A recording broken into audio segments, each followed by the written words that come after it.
Wordsmiths is brought to you by Oli Arts, the South Sound's premier arts and culture magazine. Gosh. Oh! Hi! Oh my gosh! Hey, how are you doing? How long's it been? Really? Oh. Well, me? Oh, well, I've been working on my novel, actually. It's been pretty grueling. Been taking a while, as you can see. But yeah, I'm good. How are you? What have you done lately? Oh, you've also written a novel. Oh, and you revised it. Oh. Well done you. Good job. Oh my gosh, I'm so proud of you. Wow. And is that a printed manuscript I see? Oh, good for you. Good for you. I'm only slightly jealous. Wait, you're not going to send it off right now, are you? No. I mean, I think you should. You absolutely should. It's just, I don't know, why not wait a minute? There's actually somebody that I'd like you to meet that might know a thing or two about this, and could really help you out. You're over here now.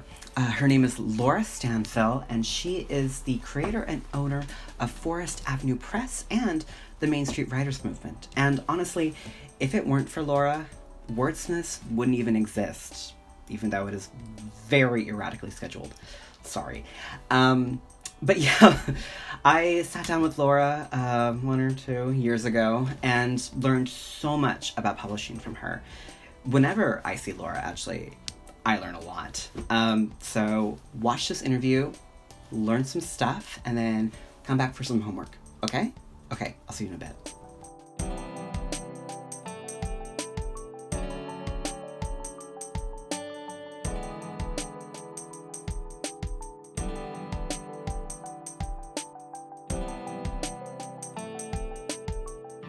Hello, I'm here with Laura Stanfill of Forest Avenue Press from Portland, Oregon, and we're filming from Browsers Books in downtown Olympia. Laura, thank you for being here today. Thanks so much, Jonah, for having me. So, can you tell me what Forest Avenue Press is?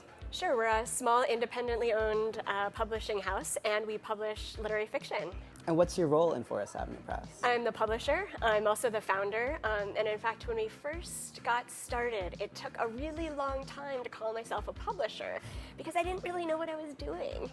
And I felt like I could be the founder because I've created a business, but being a publisher, I needed to earn my stripes first. So now, officially, I'm the publisher, 5 years in. Can you tell me how Forest Avenue, began? Well, I found out that Powell's was getting an espresso book machine, and an espresso book machine is a print-on-demand technology. It's kind of like a big Xerox machine, and they print books while you wait in the bookstore. And when I found out about it, I thought printing books in a bookstore might be interesting. And I didn't have any publishing background. I just thought that creating a book in a bookstore and building community around that book would be an interesting kind of pilot project.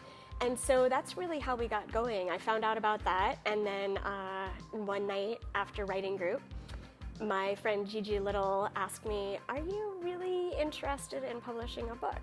And I said, "Well, yeah. Were you serious when you said that you wanted to design a book cover?" And she said, "Well, yeah." And so that conversation happened outside Powell's on the street corner, probably at 9 o'clock at night in June, so 5 years ago. So this is our 5th anniversary year from that conversation and really getting started. When you were starting, did you think of yourself as just a self-publisher, or did you come out, start off and you're like, we're gonna be an actual publishing group? That's a great question. I never wanted to be a self-publisher. I've been writing fiction for, since elementary school, 30 plus years.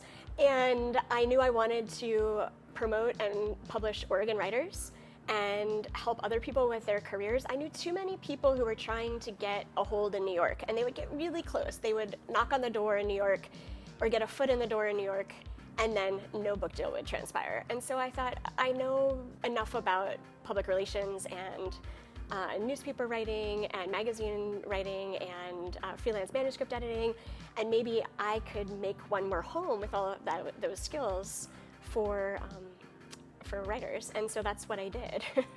So would you say that Forest Avenue kind of filled a niche that wasn't there before? I think there were a lot of other publishers already doing what I do. In some way, I started out much more regional than a lot of our other small presses in the Portland metro area, but there were other people doing that work and looking to be one more place too, and I just thought there was more room for me. What do you think is the difference between maybe Forest Avenue and the other Portland publishers? That's a tough question. The number one thing I would say is taste. I, early on in my career, had a workshop that I ran with Meg Story from Tin House and Rhonda Hughes of Hawthorne Books, and the three of us were talking about our taste. And when I heard them speak, I realized I wasn't stepping on anybody's toes because my taste is different from what they like. And so there's that piece of it too. I also think that I'm very community-minded. People like Rhonda and Kevin Samsel from Future Tense lent me a hand when I started, and I asked questions, basic beginner questions, and they answered them, and we had coffee, and then I had more questions, and I asked more questions, and they answered more questions. And to have created a grassroots business, not coming through a publishing program, just on my own, and having those touchstones, having those mentors, having those conversations on the porch or in a bookstore about how it really works, those things were so essential to me starting the press that my mission as a publisher is to give that back to other people starting presses and to other authors who have presses that maybe don't have time to answer questions for them as much. And so I spend a lot of my time doing outreach like that. So, when you started Forest Avenue, what is the first book that you published? We published a very small collection called Brave on the Page, and its subtitle is Oregon Writers on Craft and the Creative Life. And it was my little espresso book machine project where I brought in 42 writers from the state, people I knew and people they knew. I just kept asking, and it was a series of interviews I had done and then micro essays about the craft of fiction or nonfiction and what it takes to be a writer in the world, whether or not you have a big book out, whether or not people know your name. Why are we sitting down day after day with our pages, with our words, with our fingers on the keyboard? That to me felt really important. And so that's what that book was. It was commemorating people in Oregon doing the real work and how they were doing the work. And then I turned a corner right after that because ISBN numbers are needed to publish books.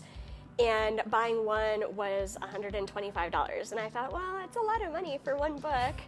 And to buy 10, it was $250. And I'm from New Jersey and I like a good bargain. So I decided I would go ahead and buy 10 ISBNs. And so as soon as Brave on the Page came out, I started looking at what else I could publish. And our first fiction title, which is really and truly where the press's identity began, even more so than Brave on the Page, because we do only publish fiction at this point, was Stephen Allred's short story collection, A Simplified Map of the Real World. Have you used up your 10 ISBN numbers? Oh, yet? yes, and then some. Because it turns out when you have distribution, you need 4 ISBNs per book. You need ebook versions, and then you need your paperback version. So yes, I'm well beyond that. That's too many ISBN numbers. So what was it like for you during this initial process of publishing this first thing? The very first book was really, like I said, it was a grassroots bootstrap. Hey guys, let's do this. Let's get together and be a team. And I just recruited people to help. And I remember going camping with my family, and I had pages. I was trying to figure out where these micro essays went. What words were in common that maybe would rub up against other words in somebody else's essay? Which pieces were a little too similar that they needed to be pushed aside? And I just had this stack of manuscript pages with me at the campsite, and of course there was wind. This being Oregon, I believe we were on the Oregon coast at the time, and so I had rocks, and I was holding my pages down with rocks and trying to number them, and I thought, I'm making a thing.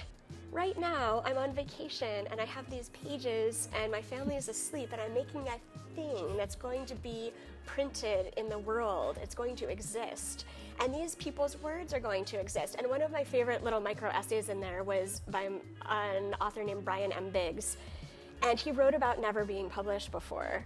And he's been working for years seriously on his memoir. And it was an incredible experience to give him his first publication in an actual book that he could go into the bookstore and buy. Yeah, it was so sweet.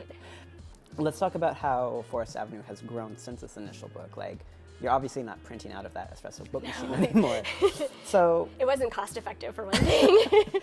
how has it evolved since in these 5 years? For one thing, I've gotten clearer and clearer about my taste. When I first started out with fiction, I knew I wanted Stephen's book because it was set in a small town in Oregon. It's a fictionalized version of Estacada, which is a logging town.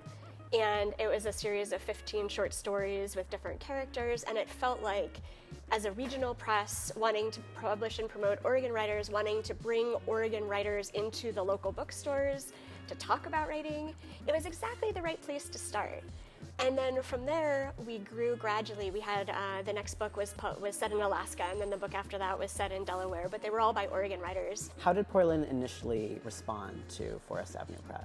Well, there are so many small presses, and a lot of small presses get reputations for maybe doing things not quite right, or maybe not paying royalties on time, or maybe not having the right discounts to get into bookstores. There are a lot of things you can do wrong as a small press. And so new small presses coming in, it's hard to have some sort of legitimacy. And because I started regionally, I am really lucky because everybody responded very graciously. Specifically the booksellers, to walk in and go, "Hi, I published a book," is a really hard ask. It's a really hard thing to say, "I'm a new publisher and here's a book I made. Will you take a look at it?" And one of the benefits of being in Portland since 2001 is that I have been at all of these bookstores as a reader. I've been in the audience as a writer. I've listened. I've asked questions during Q&As. For about 10 years, I watched the literary scene in Portland and spent time figuring out who the players were, and I bought everybody's new books in hardcover, and I got in line, and I got my signatures.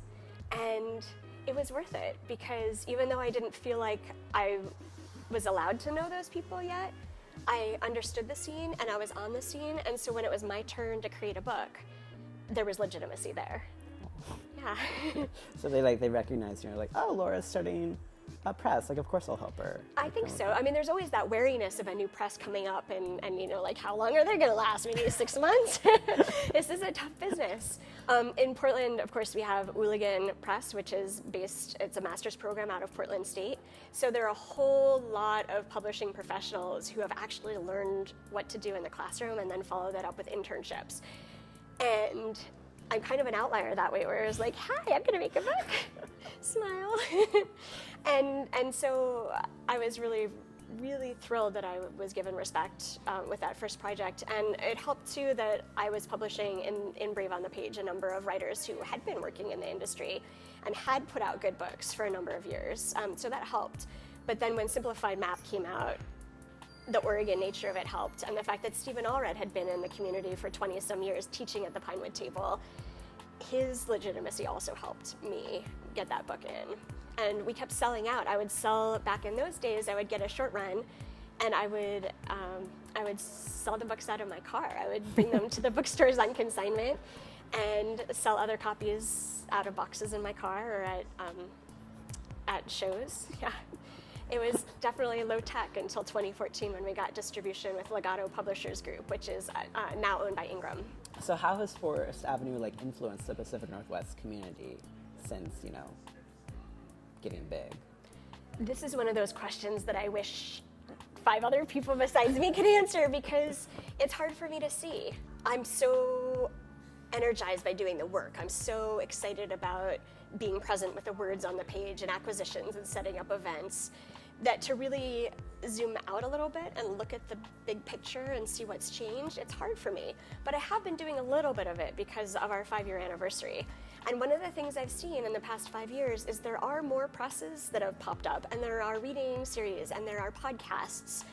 And I was one of the people who got in and started doing things in a way that seemed accessible. Like, I like to talk about my business, and I like to tell people what we're doing and what our challenges are and be transparent about it.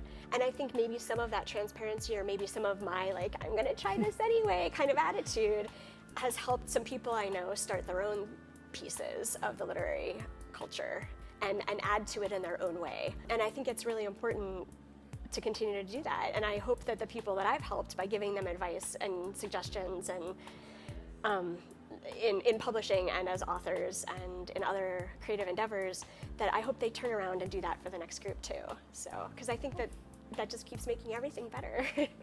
Like the shining beacon of publishing hope. Well, I started collecting testimonials a couple years ago about people who were saying nice things about the press, because I'm really good at going, oh, never mind, guys. Hey, let's do this now, and kind of pushing it away. But I started collecting some quotes, and I think I'm respected because I care, and I think it's so clear with our grassroots background what we stand for. We stand for bringing great books into the world and literary fiction for sure, but we also stand for reaching out and bringing other people together. Is Forest Avenue still just you, or are there more people now involved? Well, it's always been a community to some degree in terms of our writers and readers and people who wanted to help out. But yeah, it's pretty much been me from the beginning, and Gigi Little, our cover designer.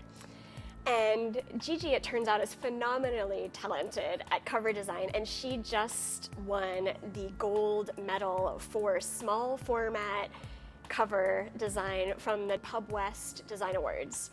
So we're celebrating. It was for the cover for Frolics Ladder by Jamie Duclos Jordan, which is a beautiful cover, and it's bright orange and gold, and I'm so happy she won because she deserved it.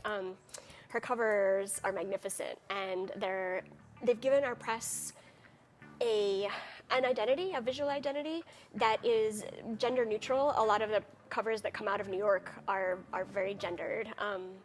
And I really love what she does, and it's her own aesthetic. You can look at our books and they don't look like anybody else's books, and I love that. So she's been my partner, my tag team, my person, my everybody from the beginning, and I've been so grateful. In addition to her, we have freelancers that we work with, a rotating stable of freelancers. We have people who help with ebooks and copy editing, and those are the main pieces. I do interior layout and a lot of the other work. And our distributor, of course, has sales reps, and they all help us sell the books. They go into bookstores across the country and do sales pitches for our titles. So we get national distribution, national on-the-shelf at local bookstores distribution through them, which is wonderful. So what is the Main Street Writers Movement? The Main Street Writers Movement is a movement to build community at the local level by getting writers engaged in the people and the presses where they live and supporting their local independent bookstores. It's modeled on Portland's literary community because we all show up at each other's events. We all celebrate each other. When somebody wins an award, we clap. We don't go home and go, oh man, or maybe if we do, it's private. It's my friend pointed out that every year when the Oregon Book Awards ceremony comes along, there's this little shift in the jealousy piece. But we all move through it, and we all are there. We all still go to the ceremony. We all clap for everybody else. And so I've realized how lucky we are in Portland to have this genuine sense of literary community where we do a lot for each other, and we do a lot for younger writers or younger publishers, and we're all in it together. And so the Main Street Writers Movement really came about because I wanted to create hubs like that in other cities and encourage other writers to not stand on the sidelines anymore. I stood on the sidelines for 10 years in Portland, and I watched, and I got those hardcovers I was talking about. I bought books and listened and was present, but I didn't realize my voice counted. I didn't realize I could be part of it. I watched. And so Main Street is really my rallying cry to other writers that there's room. There's room. The established room might be too small to get in or too hard to get in right now. So let's make another room over here and another room over here and another room over here. Let's build community outside that central power structure and grow our own. So would you say that's why this movement needed to happen? Like, was there like one thing that made you realize that we have to do this, or? Well, the election. But not to get too political, it felt like a way that I could also put words to what I do naturally, to verbalize and solidify the work that I'm doing in a way that brings other people in. I started having panic attacks in February right before we launched this at the AWP conference in Washington, D.C. And I realized that it was okay. It was going to be okay to launch a movement as one person because it's not my movement. The moment I launch it, it's about everybody who joins. What I would love to see is Main Street really growing to become a lifestyle choice. One of the pieces about it, I feel very strongly about independent bookstores. And so I want to urge writers to engage in this way instead of getting frustrated, instead of feeling jealous, instead of however they might previously have reacted to the writers or the big writers. You know, let's create this alternative stream of goodness where we're all feeding into each other. Writers can support their local literary ecosystem by submitting their work to a local journal, by reading at a cafe, by submitting to a small press, by buying a book by a small press, by going into their indie bookstore and listening to an event, by meeting another writer and saying, here's my business card, I'd love to get together for coffee, by answering a question for somebody. There are so many ways that a writer, even a beginning writer, can help another writer. And I think it's so easy for writers to spend so much time working really hard and then getting stressed about where their work might go. And so by taking it away from that and making it about relationships, I think we can all be a little happier. So let's see. I think you've just answered my question as a publisher. What are your opinions on independent bookstores? I could go on a little more. I mean, yeah, let's talk about independent bookstores. Like, why do they give back so much to the community? Independent bookstores are sacred places. They're homes of ideas, they're homes for conversation. They are sanctuaries in times like this for people who just want to get together with other people. Bookstores are everything to me. I really believe in an events-based marketing philosophy as a publisher because I want people in these sacred spaces. I want people listening, and book events don't have to be somebody reading and then everybody clapping. They can be conversations. They can be engaging. They can build everybody's writer brains and reader brains and make us feel safe and listened to and communicated with. Wow. So can you tell me, how does Forest Avenue Press contribute to indie bookstores? Well, one of the things we do is have our books for sale, and they go through our sales channel through Legato, our distributor, and it's a really wonderful, incredibly geeky thing, but I love to talk about distribution. I could talk about distribution for 2 hours, but the idea that these people, their jobs are to get our books into the bookstores, and then the indie bookstore staffers can sell the books or put them out on a table or have them in the window, and readers can find these works that they wouldn't have found otherwise. The whole cycle it feels almost like magic to me, and it's so much relationship driven, and relationships in my brain are magic. They're when the right ones happen and click, and when you really make the effort to get to know somebody else, or when a bookseller gets to know a reader's taste who comes in and says, I've got the book for you. It's remarkable, and that's what I'm in it for. I'm not in it for sales numbers or I don't know, I don't know what other publishers are in it for. But to me, it's about the bookstore relationship. And then the other piece of it is really being, maybe perhaps to a maddening degree, obsessive about having my authors read in public. I want them not just to read, I want them to spark. I want them to share stories. I want them to say, here I am as a writer. I am here in front of you. We are here together. These are the people I want to thank because we are in this together. It's such an important thing. I often have authors read at a couple indie bookstores in their communities, and often by the second or third, I'll pair them with another writer, maybe somebody from a different press, maybe somebody from the same press, maybe somebody with themes in common, because then that doubles the audience. That brings in another added element to the conversation.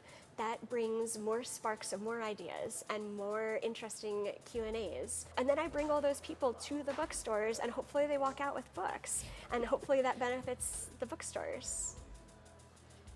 It's like a cycle. It is. It's the cycle of publishing. Okay, so That's how Forest Ave helps indie bookstores. How does Forest Avenue help, unpublished writers? Like, how do you receive manuscript submissions, for example? Manuscript submissions are great. I do a lot of volunteer work on the side where people ask me, hey, could you read my query letter? Could you suggest some agents? And I've gotten better at saying, you really need to know what books you love and what books are like yours, and that's how you'll find representation. But I do a lot of those informal conversations with people all the time. In terms of manuscript submissions, I've really tightened down the pipeline, because even though it's my press, I really want a lot of voices in on making the selection for our next titles. And in part, that's because everybody's taste is different. Forest Avenue is my taste. Our mission statement has changed over the years. We started out calling it Quiet Novels for a Noisy World. And it's now literary fiction on a joyride, which is quite a bit different, because there's this ecstatic, ebullient joy in our books. And the quiet novels, we were getting too many submissions that were not moving forward plot-wise the way they wanted to, but they had beautiful language. So now I'm looking for that balance of beautiful language and plot and surprises, and wonder. I want to be in a place of wonder as a reader. And so when we open for submissions, I get together women, there are usually 8 women on our reading committee. And I open usually for 8 weeks at a time, once a year. And we just get slammed with submissions. And we often tweet out little suggestions and reminders, and we try to get really clear on what we're looking for. Sometimes that's a list of what we're not looking for. Like last year I was really looking for things set in the contemporary world, not set in the past, because I had published a couple books and had a couple more in the queue that were set in the past. And so that was one of our suggestions. And I also was not looking for magical realism last year, because we had a couple of magical realist books coming out. So, and then as submissions come in, my readers make comments. And we use Submittable, the platform that a lot of other publishers and literary magazines use. And what's great about that is my readers have conversations about every piece of work that comes in. Now, some of them are not formatted well, and if that's the case, we'll ask the writer to resubmit. And some of them are completely flaunting our submission guidelines. We only publish adult fiction. So if you submit a children's book, picture book about cats, you'll get a form rejection. But for writers who have followed the guidelines and who are giving us what we're really interested in, but something's not right, if we can tell them, we do. And that's what's cool about really minimizing our time being open, is because I actually respond personally in these rejections if I feel like it's something that will help the writer. And I've gotten countless emails back saying, nobody's ever taken the time to explain this to me. Or, wow, I've never had such a wonderful rejection. And those writers who have trusted us with their work often come back with another book, or they come back with a suggestion of somebody's manuscript that they think might be a good fit for our taste. Or they become fans, they become readers, they come to our events. I have a whole string of friendships that have been created around rejecting people because I rejected them with love and kindness and thoughtfulness. Sometimes it's a matter of a book just not fitting our taste. Sometimes it's too violent or too strange or just not fitting with our other books in a way that feels right. And in that case, we say that too. But I respect our women on our committee, and it rotates every year, and usually it rotates within the 8 weeks too. Somebody gets busy, somebody has a child who gets sick and has to back out, and I'll bring in other women writers. And it's amazing to see them all talk to each other, and then to be able to take those comments, because I would never volume-wise be able to do it myself, ever. Can you talk about the importance of having a team of women writers as opposed to just men, or like a mixed gender team? Like, why just women? It wasn't intentional initially. I have friends who publish only women as publishers, and I publish both men and women. But as I grew into my taste and sensibilities, I realized we do get a lot of manuscripts that have slim portrayals of women, not fleshed out, or really negative. We get books featuring misogynist male protagonists, and I'm often able to explain to the male authors who are submitting those, it seems like this is going to be part of the character arc, and I have nothing to say about that besides the fact that it's just not a book for me because I don't really want to put that type of behavior into the world. And so I think in having women on my committee, they're able to help me sort through a lot of that really quickly. It allows us to keep those really strong sensibilities, and also it's opportunity. A lot of publishing is male-dominated, not all of it. There are a lot of strong women publishers, but it's really hard to get a foot in the door as a woman who wants to be involved in publishing or as a writer. And so some of my favorite acquisitions committee members don't actually want to be in publishing, but they want to be better writers. And to be able to say, come, join our slush pile, join our submissions, read these beautiful works, read these pieces that writers out in the world have worked really hard on, and tell me what's wrong. Tell me what you love, but tell me what's wrong. And they get to learn really quickly that if you have 3 pages of nature in the very first chapter, it's not going to be a fit. Nothing's happening. And they are able to take those sensibilities, whatever they've learned from that crop of storytelling manuscripts that year, they can go ahead and bring that back to the page when they're sitting by themselves with their work. And that feels really powerful to me.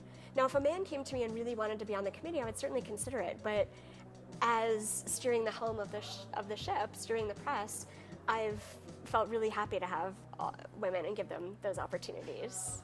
Okay, so can you walk us through the steps between a writer submitting their work to you and then, that work being put on the shelf of a bookstore? Absolutely.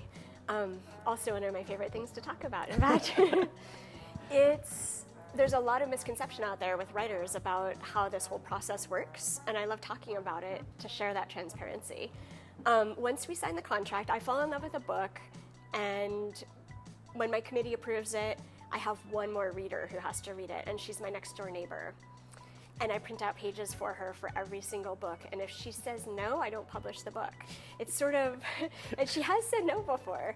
It's she's my reader. She's my average, she's not average, but she's that who would walk into the bookstore to buy this book. And if she says I wouldn't buy this book, then it's not right for us. And I've trained her for years. I've loaned her books. And she loves almost every single book I love. And the books I'm like, well, you might like this. She says, well, yeah, I kind of liked it, but not that much. So she's a great last litmus test. So once she reads it, my secret reader does, and approves it, then we sign the contract, and that involves a lot of transparency and conversations about what each clause means, and this is how many books you're going to get, and this is what your discount is if you want to buy books from us, all of the pieces, the rights piece, all of that. Once all that's done, we really dig into the manuscript. Now, I've learned before signing the contract, if there's a big issue I have with the manuscript, like I love this book, but the title has to go, I talk about it before we sign. Mm-hmm. And any big picture edits, the ending's too rushed, or the ending's not working at all, or whatever the pieces are that feel really important to me, I want to make sure the writer understands my editorial vision for the book. Because if we sign and I go back and go, by the way, that's a terrible title, sorry, then it makes it really awkward.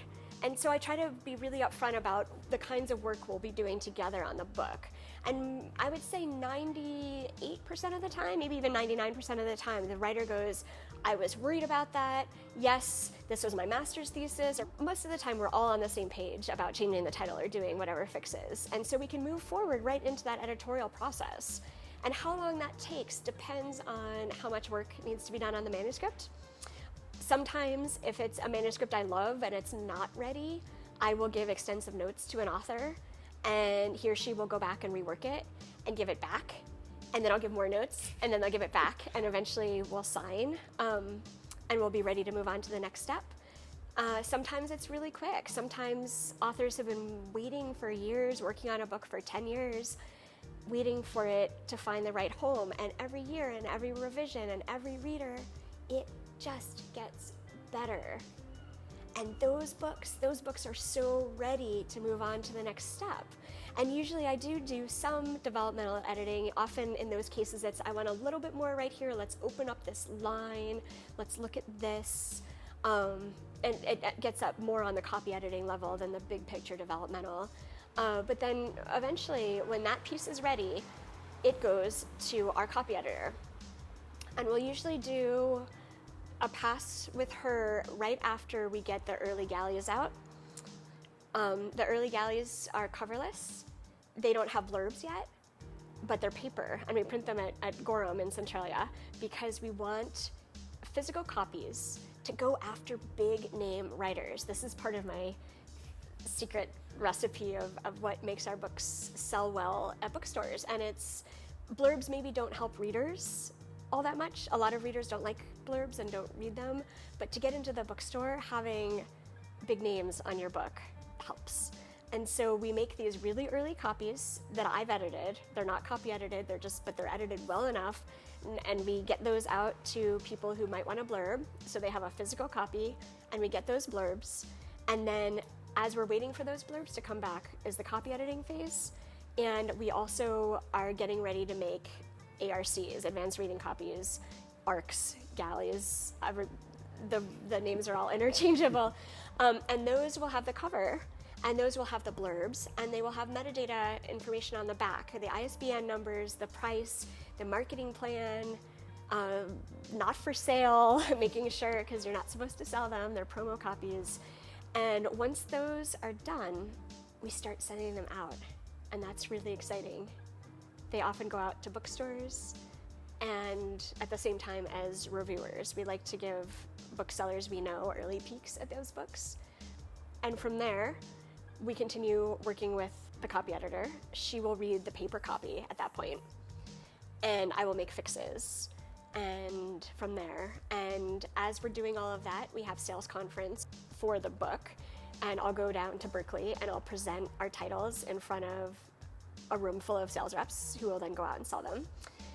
And by that time, we'll have a marketing plan and a publicity plan, and we'll have a tour idea, and we'll have sales and marketing tips, and we'll have language about how booksellers can sell it versus language for librarians versus language for the back cover versus a one-sentence teaser.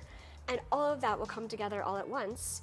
And the author is integrally involved in that process because I need help. I need to know where the author's fan base is. I need to know the author's educational background.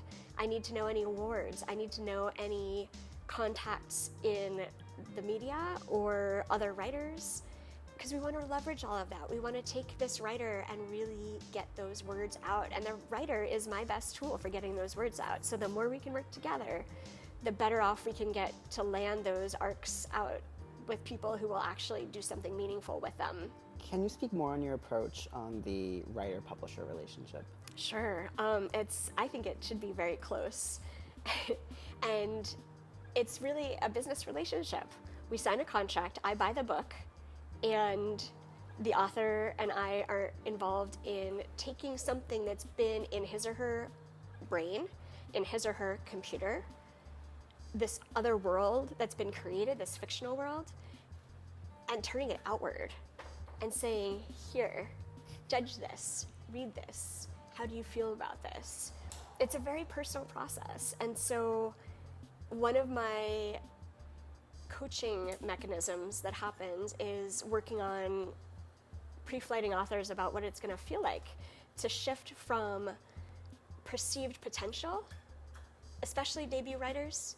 I have potential because I am a writer and I am writing, but the potential shifts into a physical object right when those first early galleys come out, and suddenly it has objectness. Suddenly there's risk.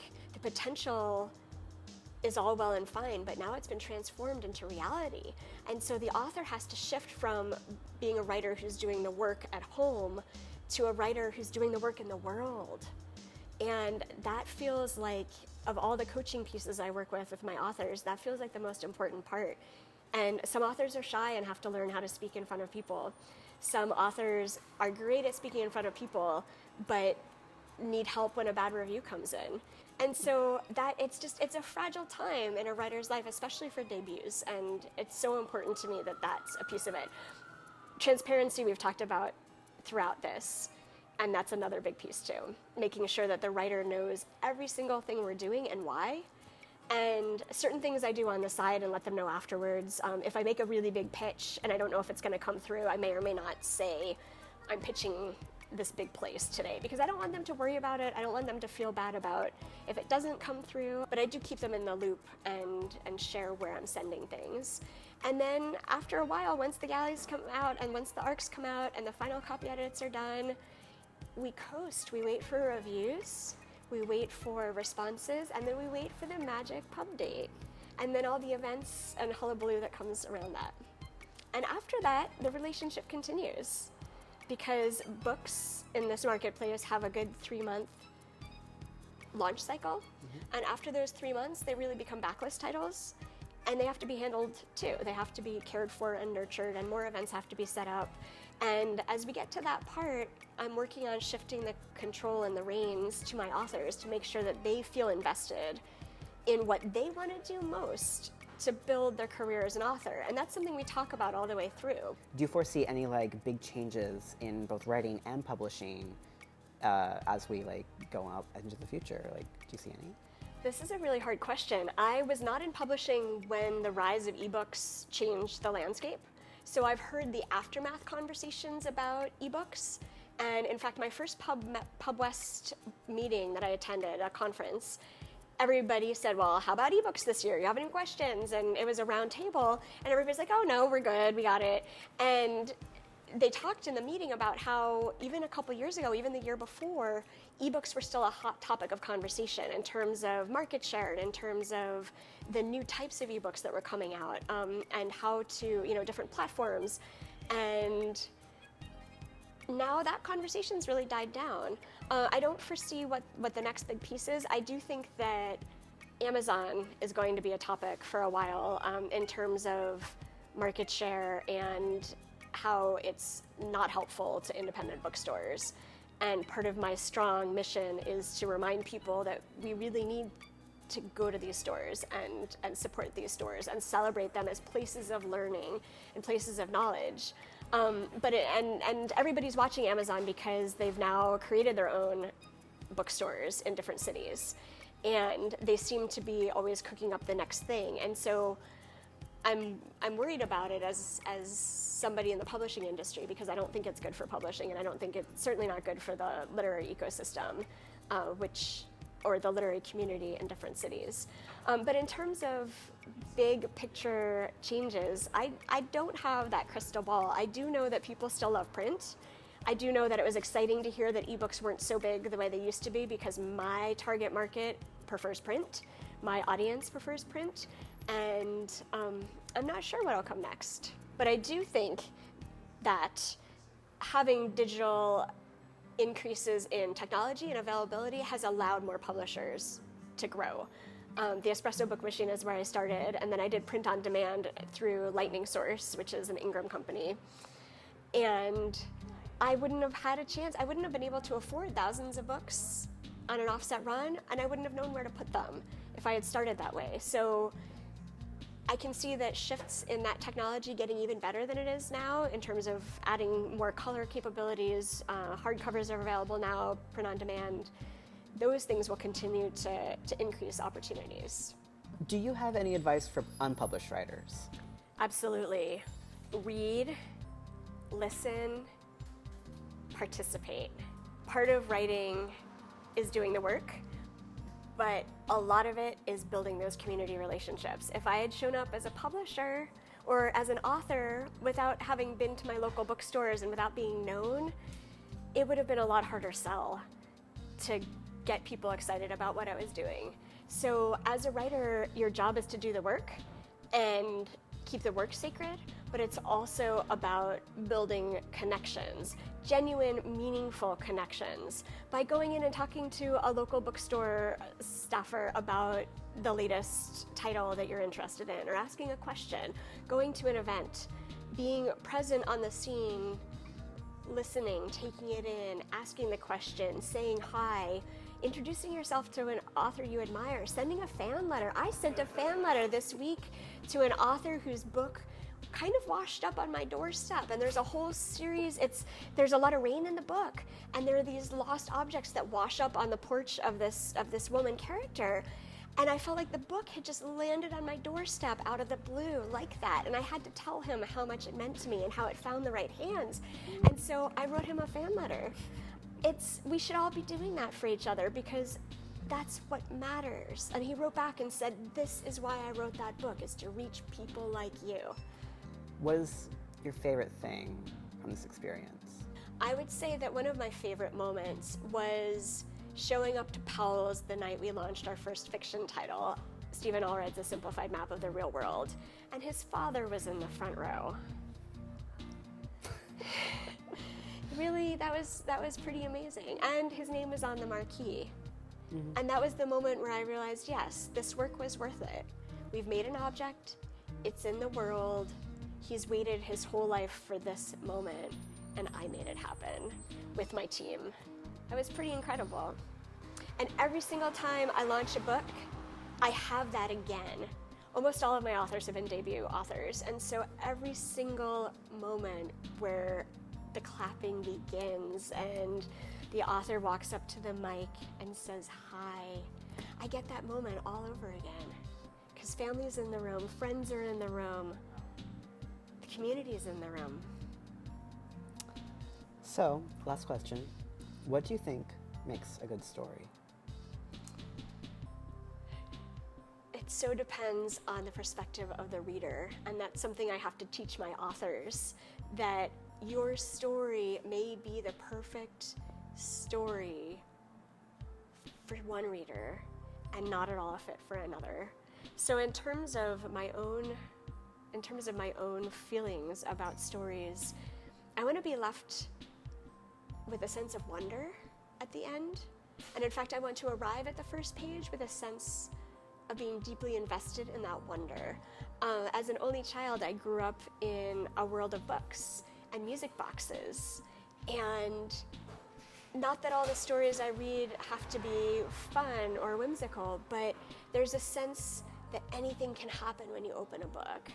And if a writer is working hard and doing it right, that sense is there no matter what the plot is, no matter who the characters are, no matter where it's set.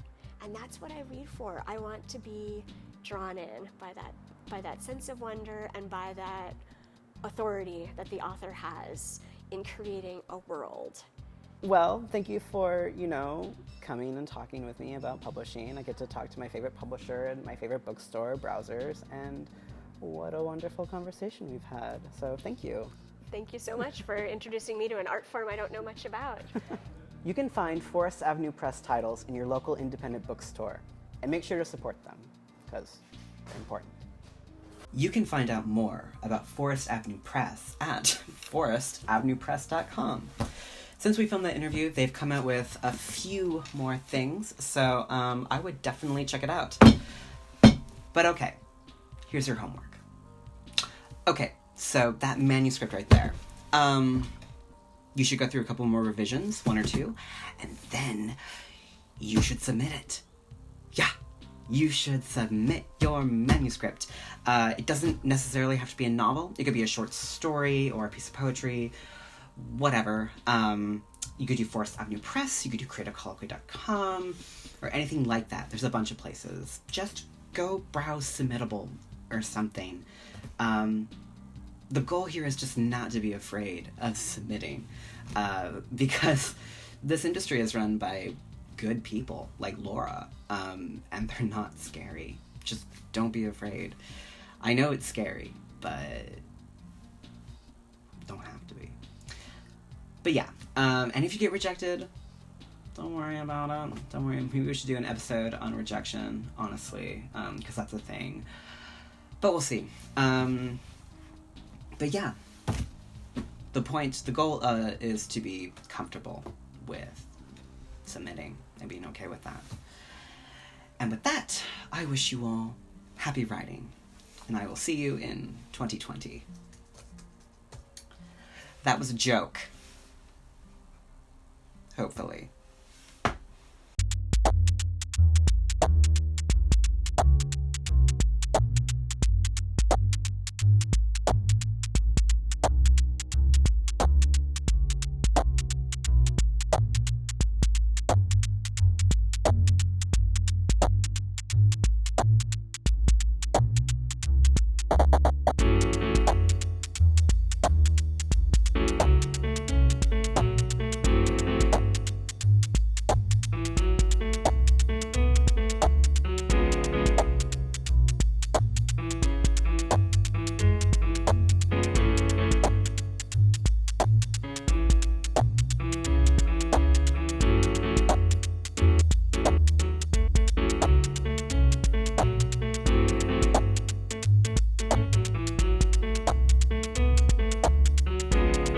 Wordsmiths is sponsored by Olyards and is part of the Main Street Writers Movement.